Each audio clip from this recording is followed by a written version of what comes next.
Empecemos esta clase y la tesis número 12. Como todas las anteriores son tesis, pero en realidad en esta exposición oral son al mismo tiempo hipótesis que voy a poder ir modificando cuando escriba el texto, en donde voy a tener que incorporar muchos elementos que es difícil exponer rápidamente en una clase. Por eso tomen esto como un anticipo. El tema de esta clase o tesis la he denominado hacia la recreación del nuevo espacio, la arquitectura. Es en el en la tercera constelación de esta estética de la liberación, la segunda tesis. La 11 fue acerca de la creación de la nueva belleza como fruto de la negación de una belleza hegemónico o dominadora y criticada, la positividad negada por una negatividad que ahora florece como la novedad de una nueva etapa, la tercera. Es la diacronía no de la primera constelación positiva y la crítica negativa, sino la subsunción de esos momentos en una constelación creativa, positiva, que subsume lo anterior. Y la palabra subsunción significa negar aquello que ya no es pertinente, pero asumir aquello que debe desarrollarse, crecer, y crecer desde la exterioridad, aquello que la anterior constelación consideró en la exterioridad nada, negativa, la barbarie, la fealdad, las culturas no bellas, las clases nacas, decimos a veces nosotros. En Francia eran los descamisados o los sans culottes, significa sin ropa interior, el pobre de la Revolución Francesa. Desde esa exterioridad surge una hiperpotencia estética creadora y ahora entonces vamos a observar distintos campos, distintos subcampos de obras estéticas, cómo van a ir elaborando la novedad de la nueva etapa, que no es nada fácil y por eso son hipótesis que deberé mejorar cuando ya escriba el texto. Por eso entonces vamos a hablar de la arquitectura. Bibliografía. Bueno, pueden leer desde la página 65, el tomo 10, hacia una estética de la liberación, en mi página, en las obras selectas, obras completas, tomo número 10, que como ustedes ven, está prefigurada la tapa por una imagen popular de un llanero colombiano, un gaucho de las pampas del Cono Sur, con su barba. Fue un dibujo mío en la Escuela de Bellas Artes cuando tenía 18 años y la quise poner para, de alguna manera, indicar que tengo una cierta experiencia desde mi infancia por la estética. Desde la página 65 me ocupo en pocas páginas de la estética de Heidegger, en especial de un tomo de Heidegger que se llama, en la traducción, Sendas perdidas. Esta obra en alemán se llama Holzwege. Wege, caminos. Holz, madera. Caminos en el bosque que hacen los guardabosques o los que cortan árboles de los bosques, y al cortar los árboles van haciendo un camino para simplemente sacar los troncos cortados, pero es un camino que no lleva a ningún destino, sino que se labró solo para sacar. Y por eso está muy bien la traducción, sendas perdidas en el bosque. Son un grupo de trabajos muy interesantes y tres de ellos sobre la estética de Heidegger. Entonces, son una visión ontológica de interés. Pero al mismo tiempo, ya he dictado también unos comentarios de las lecciones sobre la estética de Hegel. Son, como ustedes ven, más de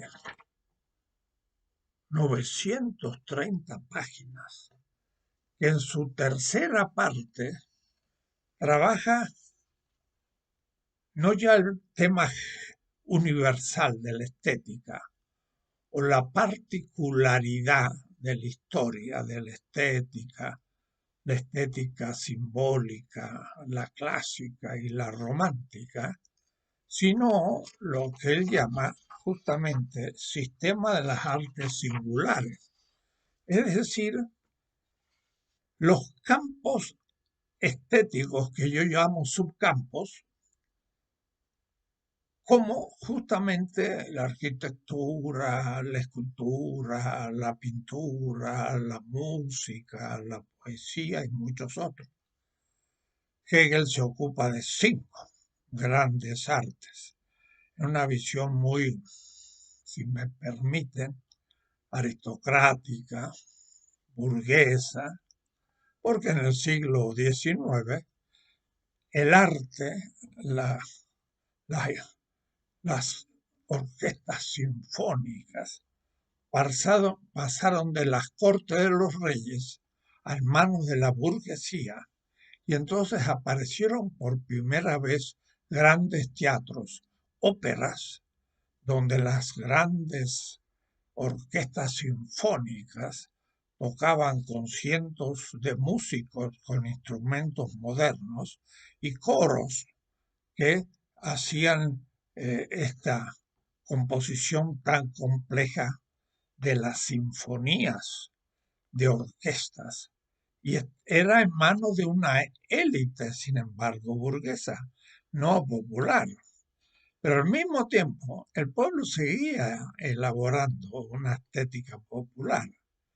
De tal manera que todavía estas hipótesis que estoy planteando dependen demasiado de esa visión un tanto oligárquica de la burguesía que en cientos, en miles de personas escuchaban el arte moderno, pero los millones de participantes del pueblo no tenían nunca posibilidad de ir a una sinfónica, pero en cambio bailaban en sus comunidades o en sus barrios danzas populares, música popular, comían un arte gastronómico popular, se vestían con vestidos de un arte textil popular, etcétera, etcétera, que por supuesto Hegel no considera, pero yo debo considerar una estética de la liberación,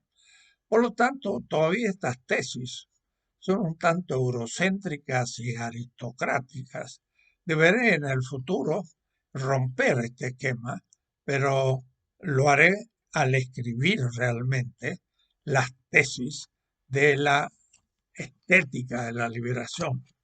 Mientras tanto, me atendré un poco a ciertos temas más tradicionales, sugiriendo, sin embargo, al final la apertura a el tema de la estética de los pueblos, que está excluida de la estética aristocrática, eurocéntrica, y que no se le presta importancia, pero es la realmente ejercida por la totalidad de la población mundial, que nunca irá a una ópera, pero que sabe lo que es la danza de su pueblo, y al decir la danza es el baile, pero es la música también folclórica y moderna, y es el jazz que baila al compás africano del tambor. Y esto no es muy aristocrático ni estaba presente en los grandes teatros eufónicos pensados para el eco que se produce arquitectónicamente en la música, por ejemplo. Veamos entonces un poco la arquitectura de manera hipotética e inicial. El primer punto va a ser el calor y la luz del fuego como el hogar del habitar acogedor. La arquitectura es un habitar dentro de lo que vamos enseguida a llamar la espacialidad del ser en el mundo, el espacio. El arquitecto se plantea la obra, el pueblo se plantea una obra, porque hay pueblos como nosotros en Chiapas o en Perú, los pueblos quechuas o aymaras o los tupi guaraní en Brasil, que cuando hay que hacer una casa, la propia casa de la pareja joven recién constituida, no es para ellos demasiado complejo, porque la comunidad hace una tarea conjunta y ayuda al futuro joven matrimonio a hacer una casa. Claro, será un ranchito, será un bohío del Caribe, será algo muy simple, pero bien situado con respecto al sol, previendo por dónde pasa el agua y el viento, usando los materiales del lugar que resisten a veces milenios. En Egipto todavía hay casas de barro que tienen 5.000 años y son bóvedas. Y justamente un gran arquitecto egipcio se ha inspirado en esas casas antiquísimas de la época faraónica para construir hoy, en nuestra época, casas con los materiales del lugar, con técnicas tradicionales, algo mejoradas, pero que nuestros pueblos conocían desde hace milenios. Y por lo tanto, entonces, la casa era el lugar donde el primate que descendía de los árboles, que vivía en un nido como los pájaros, que son los primates hasta hoy, porque el primate duerme en los árboles para que no sea destruido por los carnívoros de la estepa o la sabana africana en donde surgió el ser humano, en torno al río Vitoria, a la laguna enorme de Vitoria, así llamado, en el centro este del África. donde el Homo sapiens, después del Neandertal y después de muchos tipos de homos, pues ya se transformó en un bípedo de pie y evolucionó su cerebro hasta llegar al Homo sapiens. Todos ellos debían habitar en un nido. Y por eso que la arquitectura también tiene su proto-historia, la primera historia. Por ejemplo, los nidos de los pájaros, los nidos de los primates y muchos otros animales.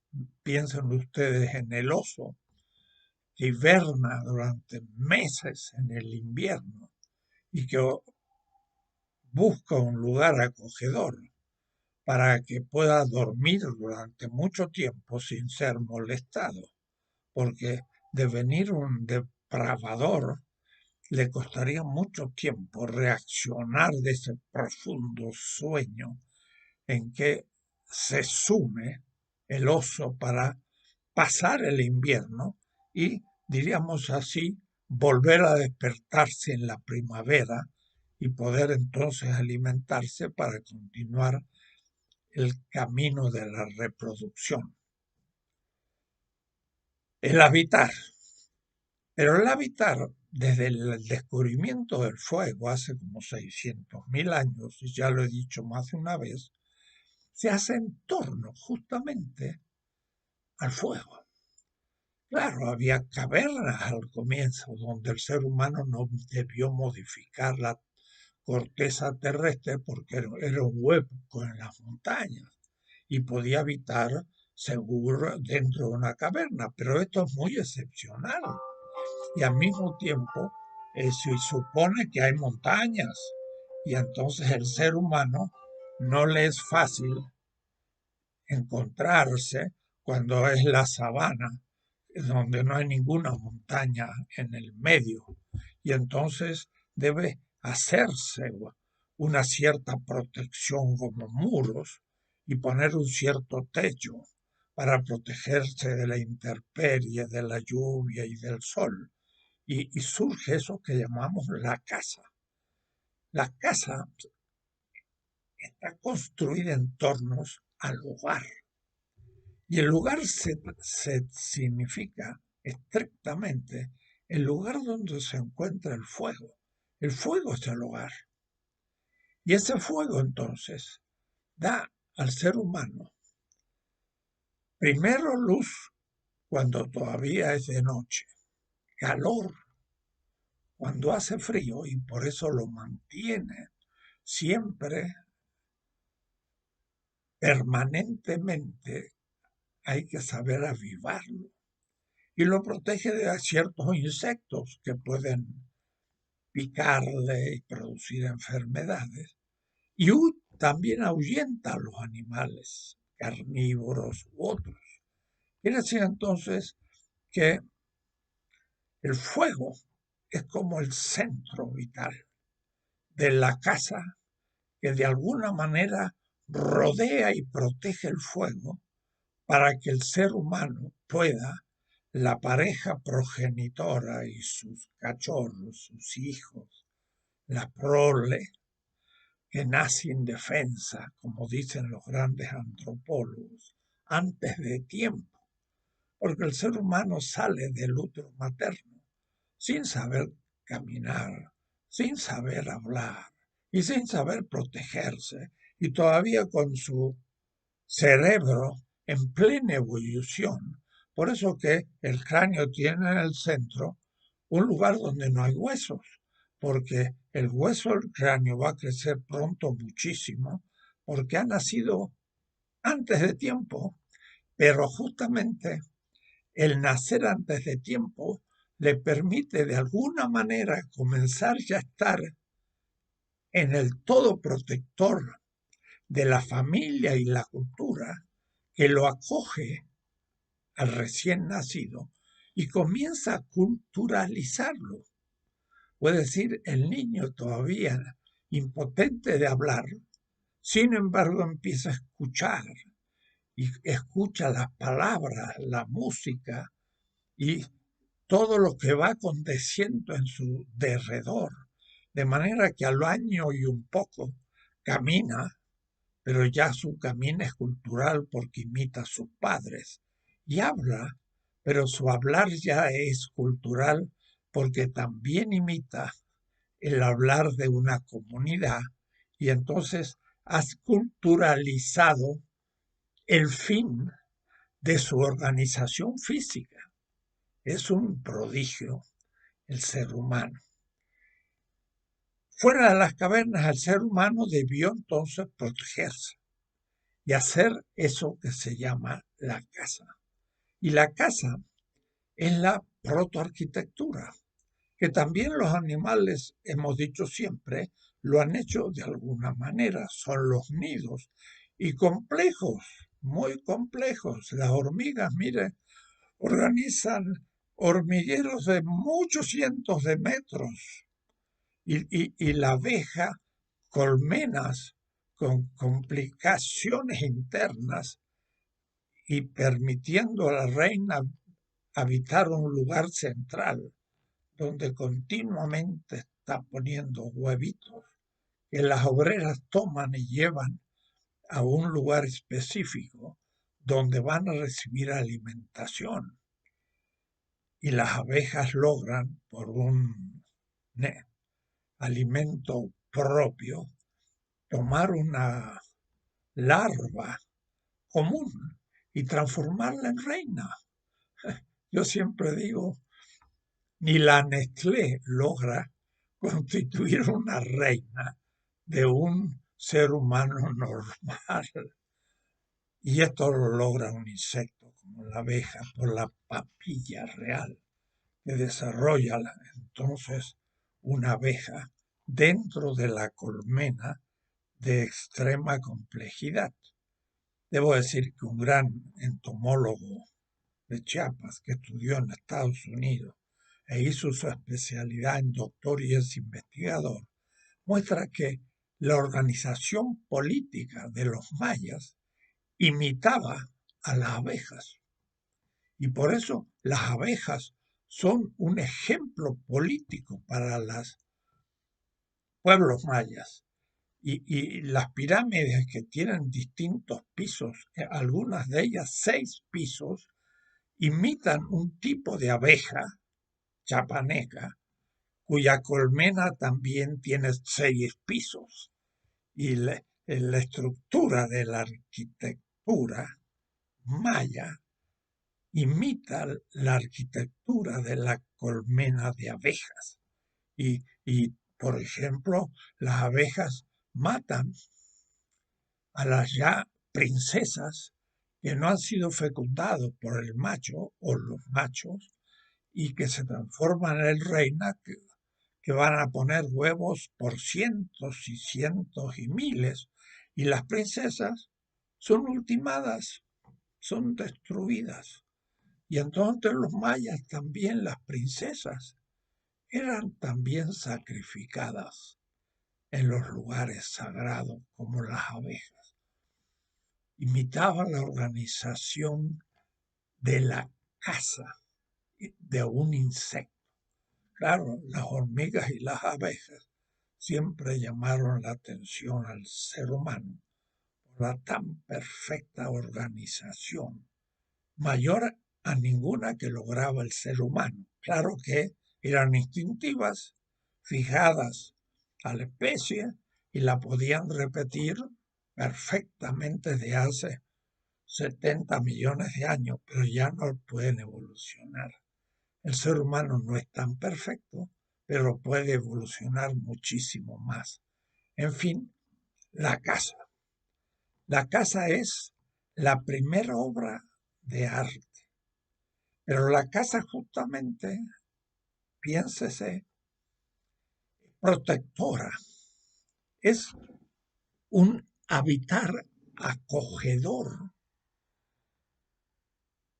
que nos protege de los enemigos. Enemigos que en el fondo son peligro de muerte. Y por lo tanto la casa nos protege de la muerte. Las paredes crean un interior íntimo, seguro, protector, que es como una piel del cuerpo humano proyectado fuera y organizando un espacio que es el adentro de la comunidad mínima que es la familia. Y de las paredes para afuera viene lo público, viene la comunidad, viene el posible peligro de conflicto. Y entonces las paredes también son protectoras, tienen que ver con la vida.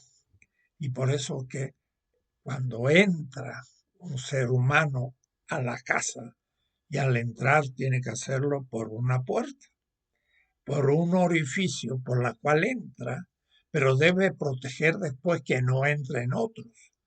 De ahí que va a tener un problema de poner una piedra para que no entre o un fuego para que ahuyente a los enemigos o hacer una puerta de madera. Y le preguntaba a un niño, ¿qué es una puerta? Y a los 4 años fue capaz de definirme la puerta. Dijo, la puerta es lo que permite abrir y cerrar. Parecía que era muy obvio, pero ya el niño de 4 años era perfectamente racional. Sabía que el muro no se abre ni se cierra, está permanente, pero necesita un lugar, un hueco, por donde yo pueda entrar y pueda salir. Pero al mismo tiempo necesito que esa puerta quede cerrada para la protección de la intimidad del hogar, de la familia. Por lo tanto, es no una pared, sino un obstáculo móvil que permite justamente abrirse para entrar o salir y cerrarse para impedir ese movimiento y crear seguridad. Es un existenciario, diría Heidegger, porque es lo que permite el habitar. Y es bello, claro que es bello, porque uno entra al hogar caliente y protector y ve esa cosa real que se llama la casa como origen de un aspecto de su vida, nada menos que el poder sobrevivir la noche, el frío o protegerse del calor y por lo tanto seguir vivo. Y por eso que la casa es bella. Miren, el ser humano logra hacer casas como los esquimales, con hielo. Uno diría, con hielo debe ser muy frío. No, lo hace con hielo y lo forra con cuero de focas, y en el fondo el cuero de la foca es otra piel que el ser humano usa de la piel de los animales más fuerte que la propia y que se la pone sobre la piel propia para justamente crear una distancia ante el frío, el calor y protegerse. Y entonces la casa del esquimal, el ujlus, es hecho de hielo, pero dentro con un cuero que permite prender un fuego en el centro y no derretir las paredes de hielo. El ser humano es capaz de producir arquitectura bella. Y entonces, sí, realmente es una de las artes principales, pero no quizás la ni primera ni la más universal, pero tomémosla por ahora con Hegel como el punto de partida. El calor y la luz del fuego es el centro del hogar, del habitar acogedor, protector, de la Innerlichkeit, diría un alemán, de la intimidad y la seguridad. donde se puede habitar en la desnudez.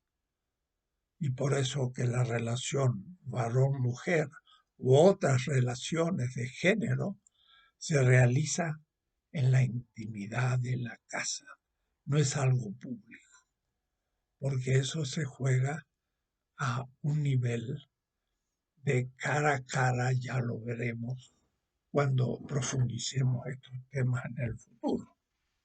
Y bien, esa casa es un modo de estar en el mundo. Heidegger dice ser en el mundo. Rodolfo Kusch, un pensador del sur, pensando en los indígenas, dice, nosotros podemos jugar entre la diferencia de ser y de estar. Los alemanes, franceses e ingleses no tienen esa diferencia. Y estar en el mundo es estar en la protección del medio del espacio de algo seguro con intimidad. La espacialidad es un modo de estar en el mundo. No significa el espacio físico, ya lo he dicho. No es la distancia entre dos puntos, sino es la manera de vivir el espacio del mundo. Y el mundo, como horizonte, da al espacio un sentido distinto según las culturas. Es la espacialidad, es el espacio cultural, es el espacio que en algunos casos necesita mucho espacio físico y en otros casos, cuando se ha nacido en un departamento en el piso 40 de un edificio de una urbe actual, el pobre niño desde el comienzo de su mundo se ha habituado a vivir 70 metros cuadrados y luego sale fuera, pero su espacio íntimo es pequeño, mientras que un niño que ha nacido en Chiapas vive en un ranchito que puede ser tan pequeño como el departamento, pero con unas macetas o unas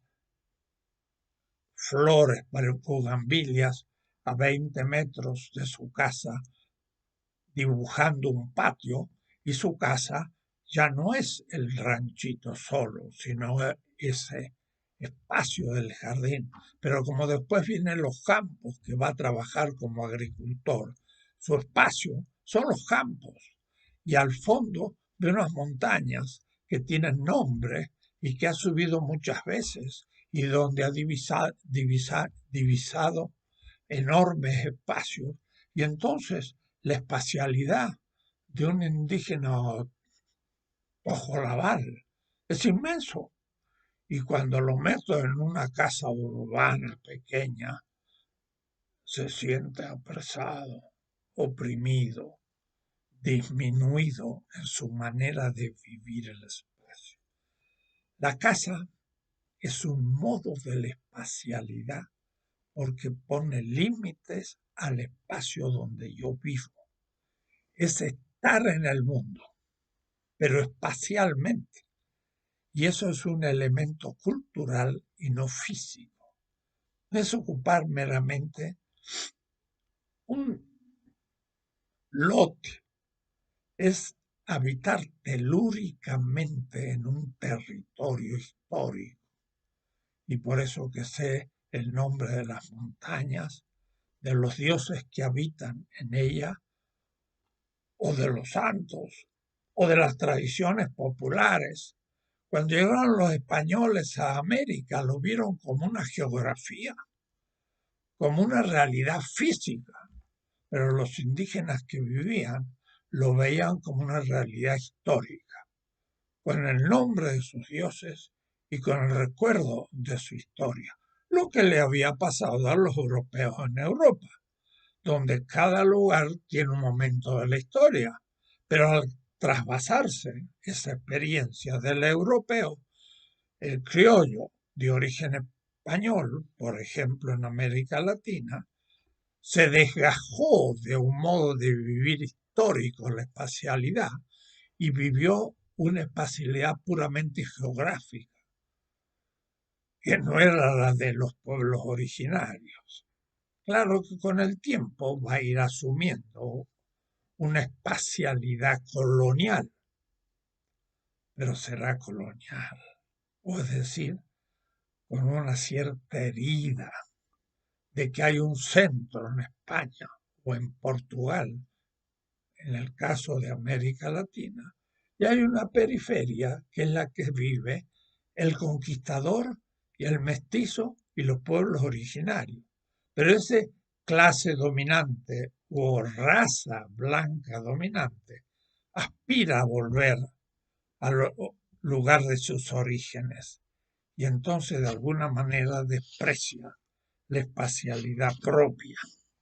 La espacialidad como un modo de ser en el mundo, en tanto espacialidad ontológica le vamos a llamar, porque la mesa ocupa un lugar en la estancia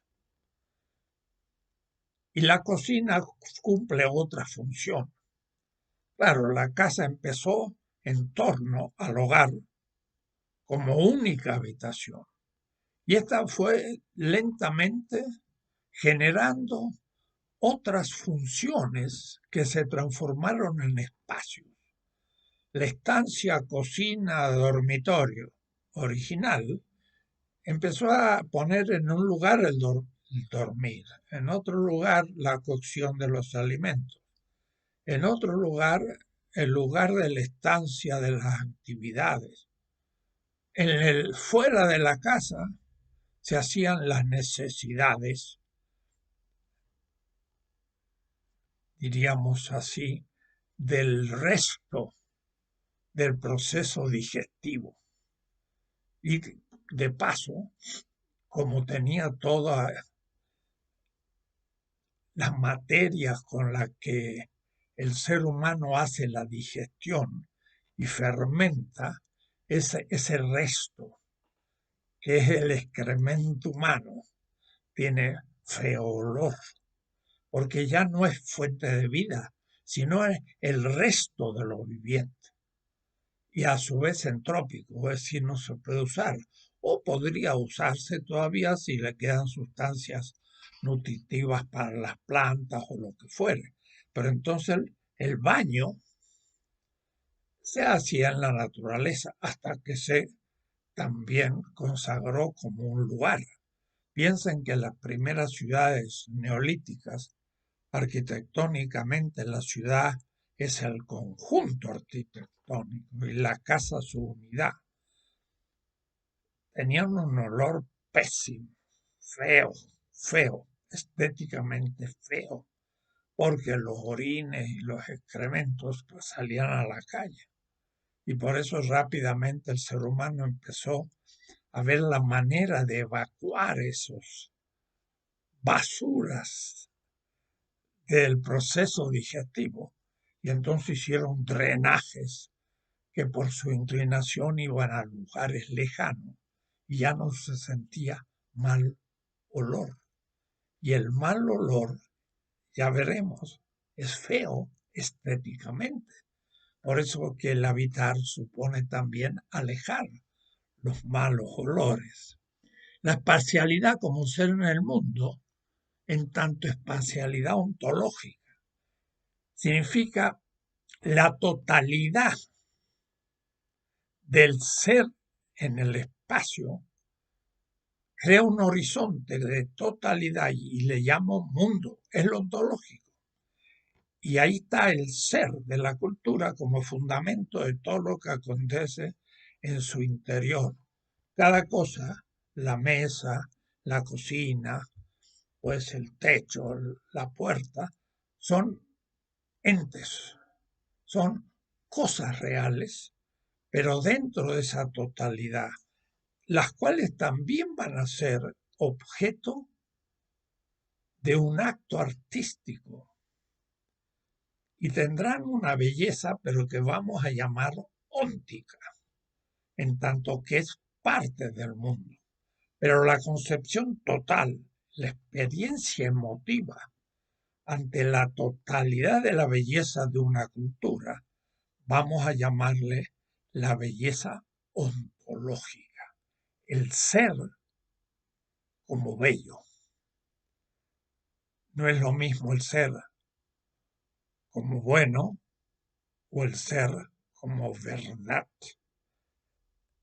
Y entonces eso para la tradición son como los tres trascendentales: el bien, la verdad y la belleza. Ontológica del mundo mismo, óntica de las cosas. Y entonces podemos ir lentamente avanzando. La tercer elemento de nuestra reflexión es la belleza de la obra de arte como casa que asegura la vida con intimidad inviolable. La Innerlichkeit, la interioridad de la casa, gusta. Uno viene de la calle, del trabajo, de las empresas, de la política, de la universidad, de lo que sea, y al atravesar la puerta de la casa entra a lo propio, donde ya ciertas cosas no hay que guardar, no hay que guardar la apariencia externa, porque ahí ya nos conocemos y nos apoyamos y vivimos. Entonces, esta belleza de la obra de arte como casa que asegura la vida, justamente es bella porque asegura la vida, porque al entrar a la casa tengo una experiencia, descubro que la casa es fuente de un aspecto fundamental de mi vida, de nuestra vida comunitaria, es la seguridad, es el defenderse de los elementos, es el estar protegido entre aquellos que no hay que explicar lo que somos, porque somos una comunidad y por lo tanto descansamos, nos nutrimos, vivimos. Esa experiencia es estética. La casa como la intimidad de la vida. La vida exige un descanso, un apartarse de la actividad pública para nutrirse, así como la vida necesita también la noche. Claro, la tierra da vuelta y la vida tuvo que organizarse, pero organizarse físicamente para aprovechar el momento de la tiniebla, cuando el sol no era ya iluminado por el sol, su calor y su luz. Eran las tinieblas, era mayor frío y era mayor peligro, sobre todo los animales y vivientes que no son nocturnos, aunque el ser humano parece fue hace 70 millones de años un primate nocturno. Claro, gracias a eso se salvó de los grandes carnívoros que desaparecieron hace 70 millones de años, ovíparos, y que realmente no dejaban existir animales mayores, mamíferos sobre la superficie, sino nocturnos que vivían en las selvas, comían insectos y ni los veían los grandes voladores reptiles como los dinosaurios. Y ese animalito fue creciendo gracias a la desaparición de los dinosaurios. Si no hubiera caído aquel cuerpo celeste en Yucatán hace 70 millones de años y hubiese liquidado a esos enormes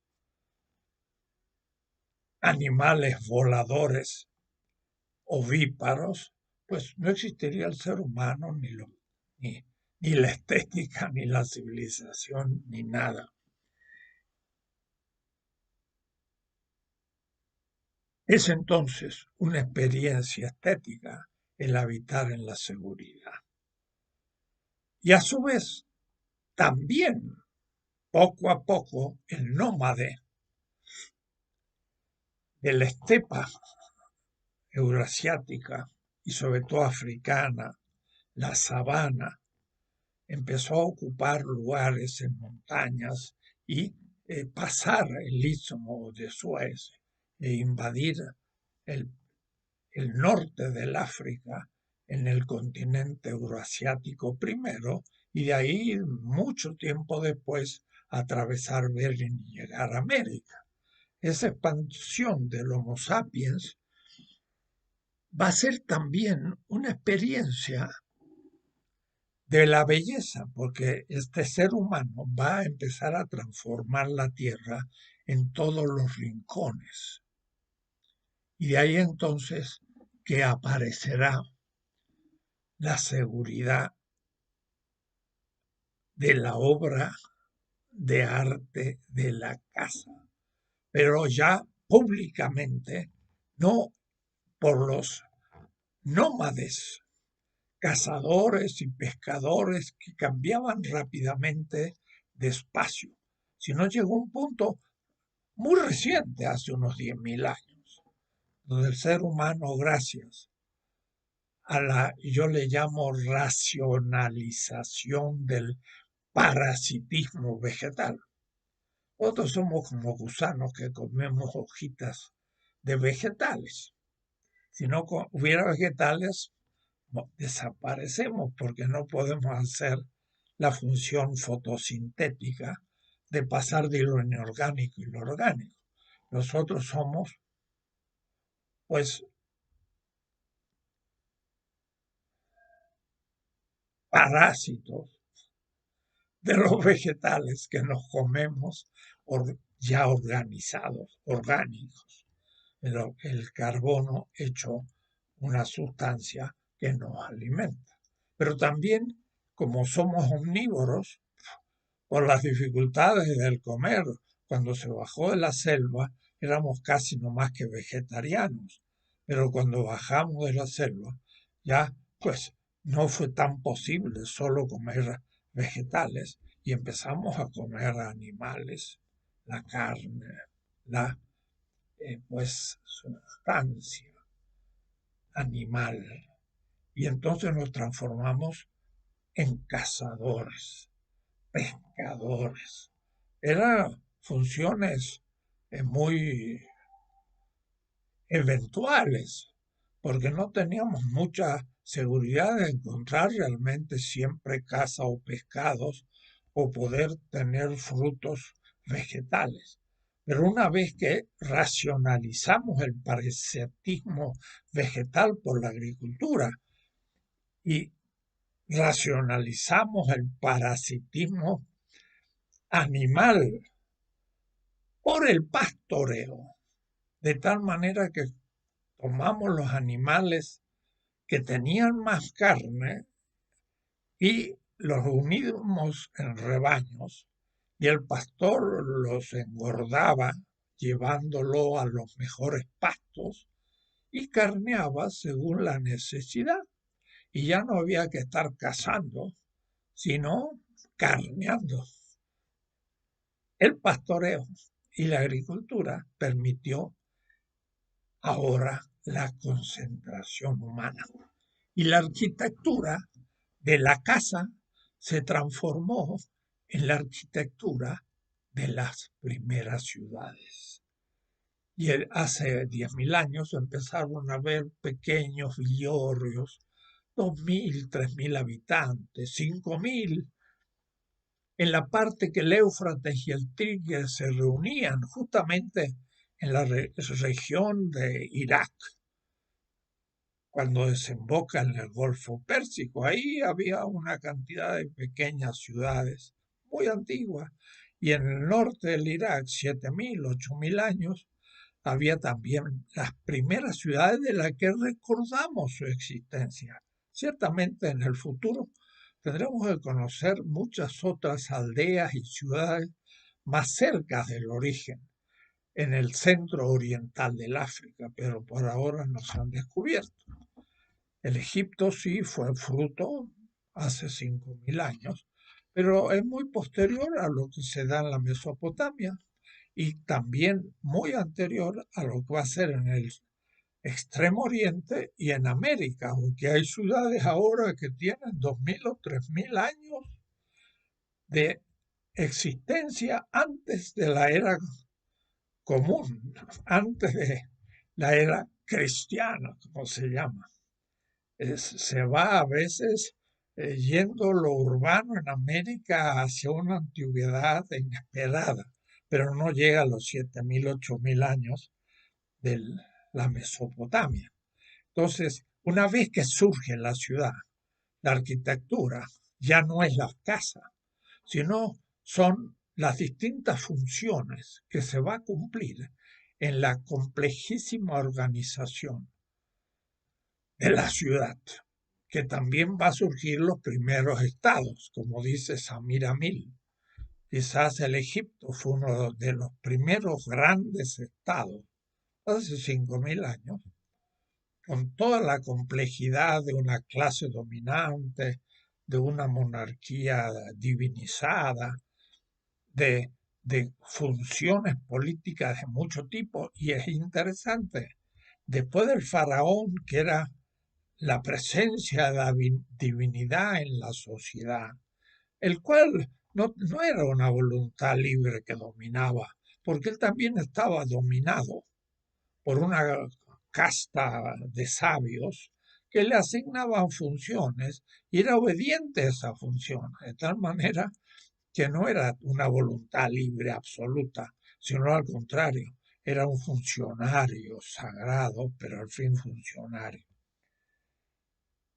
El Egipto entonces tuvo clases dominantes, burocracias, campesinado, organización política, organización económica, prevenir el futuro con grandes graneros que reunían, gracias a los años en que el Nilo tenía más agua y entonces se producía más trigo, y eran las vacas gordas. Pero después había años que el río Nilo traía poca afluencia o ríos, y entonces la agricultura sufría y eran las 7 vacas flacas. Era una crisis económica donde moría la gente por hambruna, pero de todas maneras una organización extraordinaria, grandes mitos, sabiduría, clases y obras. Y el arquitecto mayor del reino faraónico era el segundo después del faraón. El ministro de los ministros era el que hacía las pirámides, los grandes templos, los caminos, los diques y toda la obra arquitectónica. Era el arquitecto supremo. La arquitectura tenía una función capital, no solo porque era muy útil, porque organizaba el agua del río en canales para distribuir perfectamente el limo para la agricultura egipcia, sino también porque las grandes obras manifestaban el esplendor del Estado y tenían un sentido de la eternidad en la temporalidad mayor. Y por eso que esas pirámides hechas cerca de Memphis, una gran ciudad, hace 5.000 años, están casi intactas muchas de ellas hoy. Eso supone un arte arquitectónico tremendo. Y hicieron de piedra en un desierto donde no era fácil tener piedras. Y transportar piedras de toneladas y toneladas, no solo por los esclavos, sino por una tecnología de troncos que iba llevando poco a poco esas toneladas de piedra y colocadas de manera matemática, siguiendo el movimiento de los astros y del sol, respondiendo a una concepción del universo y de la matemática extraordinario. Entonces tenemos una arquitectura ahí ya que llamó la atención a todos los pueblos y nos sigue llamando la atención. Pero también Teotihuacán también llama la atención y es una de esas grandes pirámides de la historia mundial. Y estudiando con algunos compañeros las matemáticas mayas, se ve como los templos eran ecuaciones matemáticas y que tenían que ver con los ciclos, no solo del Sol y la Luna, sino también de los 7 planetas, y calculaban el calendario que se expresaba en obras arquitectónicas de impresionante fundamentación política, porque entonces llegando a los pueblos con menor desarrollo y viendo tales obras, pues admiraban y tomaban respeto por los que habían hecho tamañas obras de arte. Entonces el arte también funcionó a muchos niveles. La arquitectura urbana nació para ya no morir. Y entonces tenemos allí que pensar de nuevo la historia mundial de la arquitectura, pero no de manera eurocéntrica, sino de otra manera. No la arquitectura egipcio-mesopotámica que culmina en la arquitectura clásica griega que se cumple entre los romanos, que llega a la Edad Media gótica y a la arquitectura moderna, romántica. Hegel. No, Hegel dice, la historia y también de la arquitectura va del este hacia el oeste. Falso. El neolítico empieza más bien, por ahora, hasta que no haya mayores descubrimientos, por la Mesopotamia y el Egipto. Y de ahí pasa al Indo, el Valle del Indo, por el año 2000. Y por ahí llega hasta el Valle del Río Amarillo en China al 1000, antes de la era común. Y de ahí llega a América, el ser humano hace 30.000 años, pero la gran explosión urbana mesoamericana y que remata en los incas, pero que tienen muchas otras culturas, tiene su edad clásica antes de la era cristiana. Y ya del 300 al 700 en México tenemos una ciudad como Teotihuacán, con quizás hasta 100.000 habitantes, lo cual en el tercer siglo, después de la era común, había en Europa muy pocas ciudades con tal tamaño. En Inglaterra y Alemania ciertamente no había ninguna tan grande como Teotihuacán. Y cuando llegaron los conquistadores entre el Iztaccíhuatl y el Popocatépetl y vieron a México, dijeron, más bella que Constantinopla.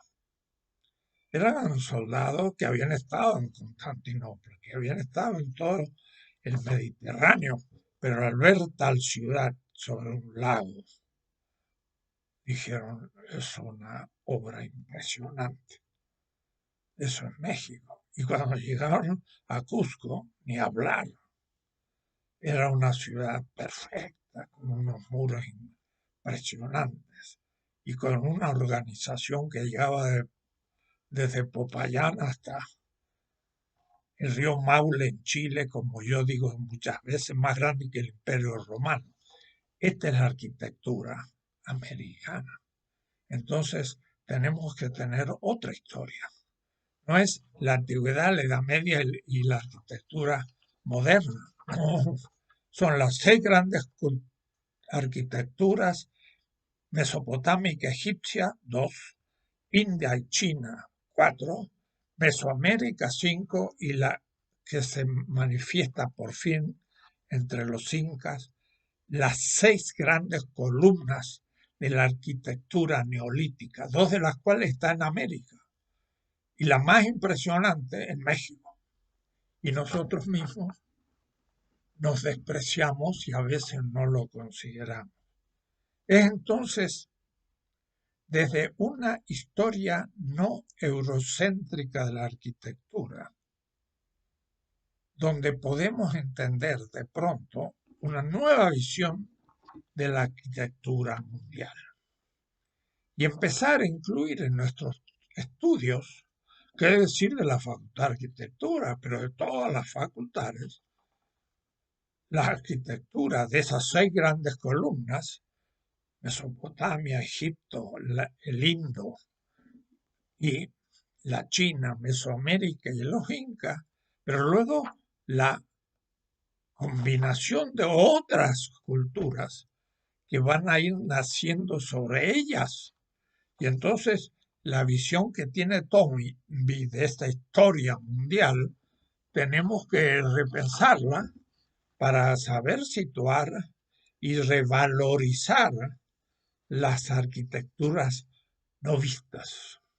Y por eso entonces las categorías que ya hemos dado empiezan ahora a tener significado. La belleza arquitectónica hegemónica es esa línea antigüedad, edad media, modernidad europea, norteamericana. Eso no es la verdad. Hay 6 grandes columnas con 3 grandes núcleos ético-mítico, el mongólico, el indoeuropeo y el semita, que sobre esas 6 columnas ya planteó grandes imperios que tenían una concepción de la belleza arquitectónica muy distinta. Y entonces tenemos que empezar a estudiar cómo fue, porque en el Extremo Oriente la arquitectura nunca fue como la indoeuropea y tampoco como la semita, sino que fue una arquitectura de otro estilo, con otras normas y con otros criterios políticos, económicos, culturales y míticos. Y lo mismo en América originaria, Mesoamérica. La concepción de las pirámides no era lo mismo que en Egipto. En Egipto eran tumbas de grandes personajes que esperaban la resurrección, lo cual era una antropología que no estaba vigente en América. Pero estas grandes pirámides tenían detrás otra concepción del mundo y otra concepción teológica aún, porque muchas veces estaban celebrando en esas pirámides a Tlaloc, el dios del agua, y a otros dioses, que era en realidad la sacralidad de la belleza. La belleza no era entendida como belleza, no había estética, era lo absoluto, la divinidad, el aura. Benjamín habla de que una obra de arte original tiene un aura. Exacto. ¿Y de dónde viene el aura? Viene de una especie de círculo que se le pone sobre la cabeza, por ejemplo, en la cultura occidental, a los santos. San Francisco se le hace un corona y es un aura. Pero me acuerdo yo estando en Egipto y viendo la representación en las pirámides, pregunté a un guía turístico mexicano de paso y amigo, ¿qué significa eso, esa coronita arriba de ese personaje? Ah, dice, ese era el faraón. Y esa aura que tenía el faraón significaba que era el esplendor de su sacralidad, era el esplendor de su forma, era belleza. Ese es el aura. Y no le llamaban belleza. Le decían justamente algo que yo he criticado, el esplendor de la forma, la divinidad de la forma, pero no descubrían en qué consistía. Y yo he intentado, por la vinculación al problema de la vida, entender el contenido de esa aura. Pero de todas maneras, era esto central. La tesis de la nueva espacialidad no solamente va a considerar las bellezas hegemónicas o dominantes de una cultura dominante, sino que ahora va a estar abierta a la intemperie de la exterioridad, del homeless, llamaría yo, del que no tiene casa. No el que tiene casa, sino el que no lo tiene. Homeless, el sin casa. Di hospedaje al peregrino que no tiene casa, el pobre que vive a la intemperie, el que es nada para el sistema urbano de las casas, el que no tiene casa, el miserable, que duerme en las calles. Y entonces el abrirse a ese que no tiene casa es justamente el origen de la nueva arquitectura. Hay que crear una arquitectura que la puedan producir los mismos que no tienen casa. Y la verdad que en gran parte ya lo han hecho siempre, pero nadie lo ha observado, valorado y, si ustedes quieren, mejorado. Una casa de adobe puede durar 5.000 años, pero si usted le agrega un poco de cemento, puede durar más tiempo. Un techo de ramas, pues hay que renovarlo todos los años, de palmas, pero usted puede inventar un tipo de tejas que sea del lugar, de la arcilla del lugar cocida, y que no deje entrar agua y que mantenga la temperatura, y todavía mejor, que sea más fresco en el verano y que sea más acogedor y caliente en el invierno, y que la gente pueda colaborar en hacer esa casa porque sabe cómo, pero nunca la arquitectura técnica de las facultades se ha puesto al servicio de esa gente. Y entonces tener una casa sería lo más fácil del mundo, porque la comunidad la estaría construyendo como lo hizo siempre. Y entonces sería un arte popular y bello. Y el arquitecto debería integrarse a la comunidad creadora de esa casa nueva.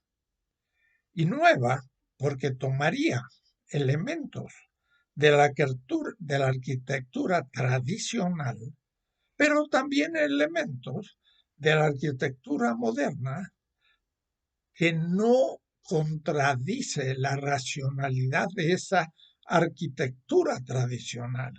Y entonces el habitar una casa sería una cosa tan habitual que nadie le faltaría, pero debería ser una casa funcional hoy. Y no digo moderna, sino transmoderna, más ecológica que las modernas y hechas de una manera mejor que las de cemento armado, con hierro y cemento, que se van transformando en una capa impenetrable que va matando la corteza terrestre en ciudades que, cuando empiecen a entrar en crisis, ¿qué vamos a hacer con tanto cemento y tantas calles pues producidas por un método completamente anticológico? Se trata entonces de ponerse a la intemperie para que no haya más gente que no tenga casa. Y esas son las exigencias de la ética egipcia, que entre las exigencias de bondad y justicia de Osiris dice, di de comer al hambriento, eso es el arte culinario ecológico. Di de beber al sediento. Durante miles de años dijeron, ¿qué es eso? Bueno, claro, en el desierto falta el agua, pero en otros lados, pues hay muchos ríos, pero ya hoy el agua empieza a faltar y dar de beber al sediento ya es una exigencia ética. Dar el vestido al desnudo. Ah, el arte del tejido y la vestimenta. Y hospedar al peregrino. Al que está en la calle a la intemperie, al que no tiene casa. Y entonces dar una casa al que no la tiene es un acto de justicia, pero es abrirse a la exterioridad del pobre que está a la intemperie en una casa que le dé seguridad para vivir. Entonces miran de pronto la estética, que es una casa bella, al mismo tiempo es el cumplimiento de una exigencia ética de dar seguridad al que está en la intemperie. Es estar a la intemperie de la exterioridad del homeless, es justamente la interpelación de la exterioridad. Y esto entonces es algo muy presente en el sur global, en América Latina, en África, en la India, en el sudeste asiático, en la China, en los países musulmanes, donde el sistema moderno capitalista ha dejado a las grandes poblaciones sin casa, homeless, y mueren en las calles apilados. Y de ahí entonces que se nos abre un camino magnífico, posible para los nuevos arquitectos, de una arquitectura urbana, de las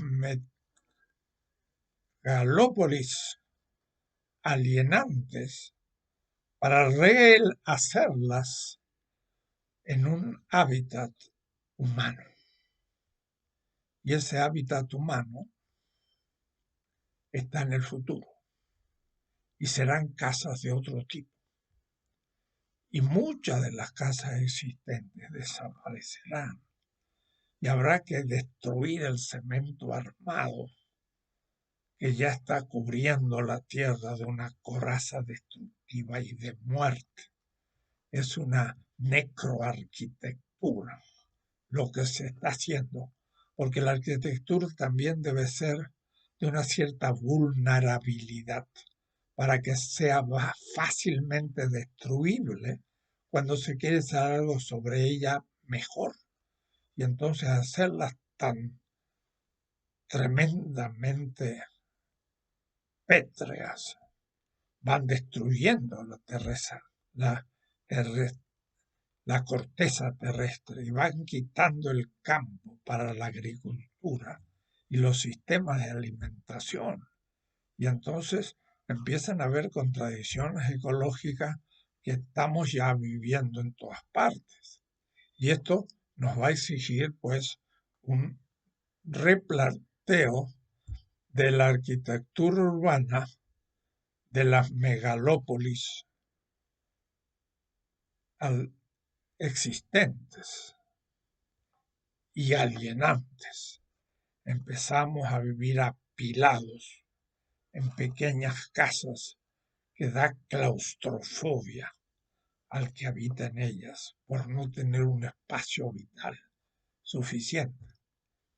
Y ahí habrá que partir de las costumbres de los pueblos que saben cómo hacer esto y que lo hacen de manera muy económica con los medios del lugar y con muchas eficiencias que la arquitectura moderna pierde.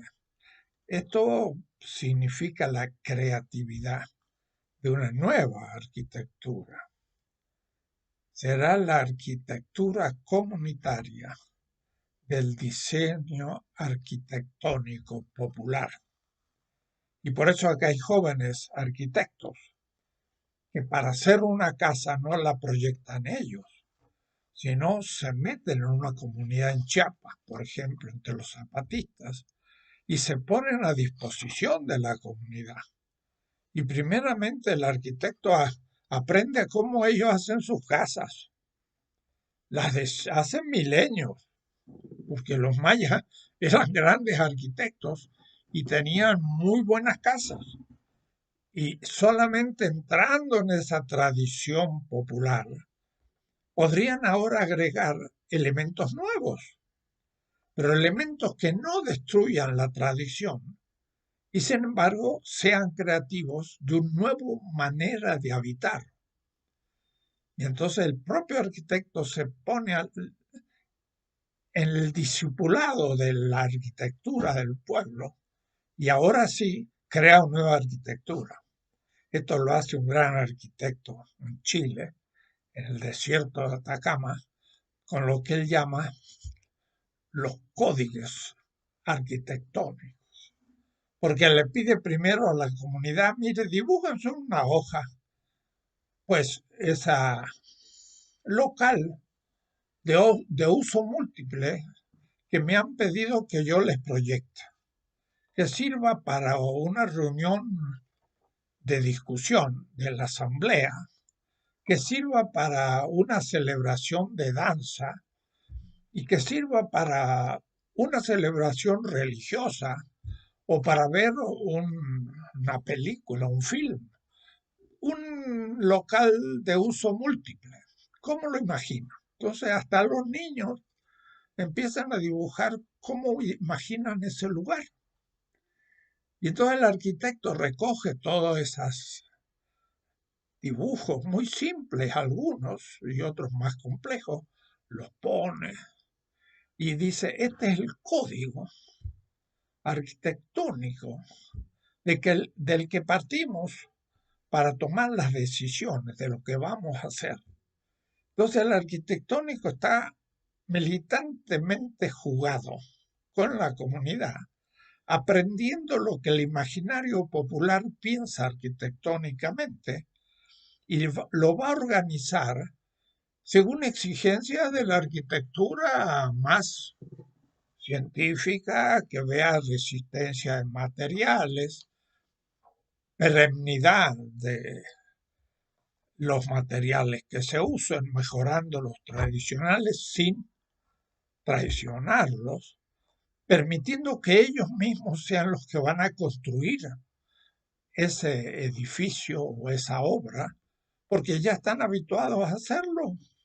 Y entonces, primero, sale muy barato. Segundo, la material.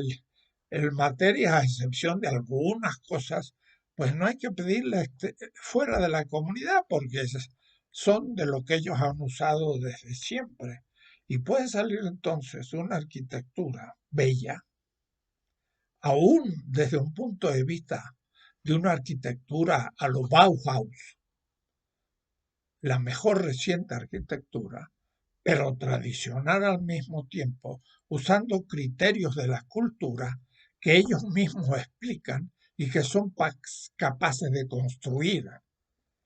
Es la arquitectura comunitaria del diseño arquitectónico popular, que surge desde la exterioridad de la academia y de la arquitectura en manos del capital, que produce para sacar ganancia, empresas de construcción. Esto no se propone la ganancia, sino una casa útil, duradera, bien hecha y según la exigencia cultural del pueblo. Esa es la nueva arquitectura futura. Y a eso entonces le llamo la liberación estética arquitectónica de las culturas del sur global, del pueblo latinoamericano, según la diferencia de Mesoamérica, Azteca, Maya, Otomí, Olmeca o Chibcha en Colombia o Maya, perdón, o Quechua en Perú, pero Aymara en Bolivia, o Tupi Guaraní en Brasil. Y todas estas culturas pueden perfectamente producir una arquitectura actual que resista las exigencias de una arquitectura desarrollada, digamos, en la que crece la respuesta a la necesidad de la vida actual, sin traicionar la tradición y siendo creadora, nueva, prístina, bella. Esa es la idea general. Vamos a tener que trabajarla con más detalle, pero ya ustedes pueden prever y hacer un trabajo sobre este tema para que también me ayude a aprender de ustedes. Los citaré al que me proponga ideas nuevas en este sentido. Eso es lo que yo llamo la tercera constelación, porque es la creación de un nuevo tipo de belleza en un nuevo tipo de obra. Y en el caso de la arquitectura es hacia la recreación de la nueva espacialidad, la arquitectura del sur global, descolonizada de los grandes edificios de cientos de pisos con vidrios que necesitan